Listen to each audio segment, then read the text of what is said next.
বর্তমানে ঝোড়া এবং রাজ্য সড়কের উচ্চতা সমান। এবারের সামনের বর্ষায় পুরো গ্রামটাই ভেসে যাওয়ার আশঙ্কা করছেন আলিপুরদুয়ারের বক্সার জঙ্গল ঘেরা 29 এবং 28 বস্তির বাসিন্দারা। 28 ও 29 বস্তি লাগোয়া রয়েছে বক্সা ঝোড়া। বর্তমানে সেই নদীতে ঝোড়াতে বাঁধ না থাকায় কিন্তু নদীর রূপ নিচ্ছে এবং উচ্চতাও কিন্তু রাজ্য সড়কে সমান হয়ে গেছে বলে বাসিন্দারা জানাচ্ছেন। সমান হয়ে যাওয়ায় অল্প বৃষ্টিতেই সেই ঝোড়ায় জল আসে এবং সেই জল প্রবেশ করছে বাসিন্দাদের ঘরে এবং গ্রামে। শীঘ্র কোনো ব্যবস্থা না নিলে হয়তো সামনের বর্ষায় গ্রামটাই থাকবে না, এমনটাই কিন্তু আশঙ্কা বাসিন্দাদের।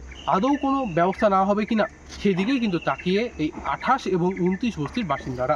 আমাদের এখানে গতবার থেকে জল ঢুকে যাচ্ছে, যে রাস্তা পার হয়ে যাচ্ছে, গ্রামে ঢুকে যাচ্ছে। আগে এরকম ছিল না, এই গত বছর থেকে এই সমস্যাটা চলছে আর কি। যদি এটা বাঁধ হয়ে যেত, সরকার করে দিত, খুবই উপকার হতো। এটা আগে ছিল না, তাও এবার থেকে 2 বছর 3 বছর থেকে ভালো একটা ঝড়া হয়ে গেছে। যত নদীর জল এইদিকে চলে আসছে।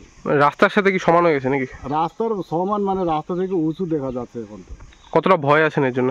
হেভি ভয় আছে। আমরা এই এই এই সামনে বর্ষাতে আমরা এখানে থাকতে পারবো কি না এটাই মুশকিল আছে। এখানে অনেকই বাড়ি আছে, 40-50টা বাড়ি আছে এই সব জায়গাতে আমাদের। তারপর ওইখান থেকে আবার জলটা তো গেলে একদম সোজা চলে যায়, 28 বস্তিও ধরে দিবে। তাহলে মোটামুটি প্রচুর বাড়ি, খেতি বাড়ি সব নষ্ট হয়ে যাবে, ক্ষতিগ্রস্ত। আমাদের এইটাই নদীর সমস্যা। একটু নদী এইটা ঢুকে যাচ্ছে গ্রামে, জল ঢুকবে এবার বছর থেকে। তারপর এটা একটু বানলে এটা ভালো হইতো। এখানে নদীতে একটু বানটা যদি লাগাইতে পারলে ভালো হবে। নদীটা হইলে যে রাস্তার সমানে এটা বালু আসে, উঁচু উঁচু হয়ে গেছে। এটা এবার থেকে জল গ্রামে অবশ্যই ঢুকবে। এইটা হচ্ছে আপনার 2-3 বছর থেকে হচ্ছে। এই বছর পুরো ভয়ের সম্ভব আছে এই বছর। আমার শহর আলিপুরদুয়ার থেকে সমদীপ সেনের রিপোর্ট, কলকাতা টিভি।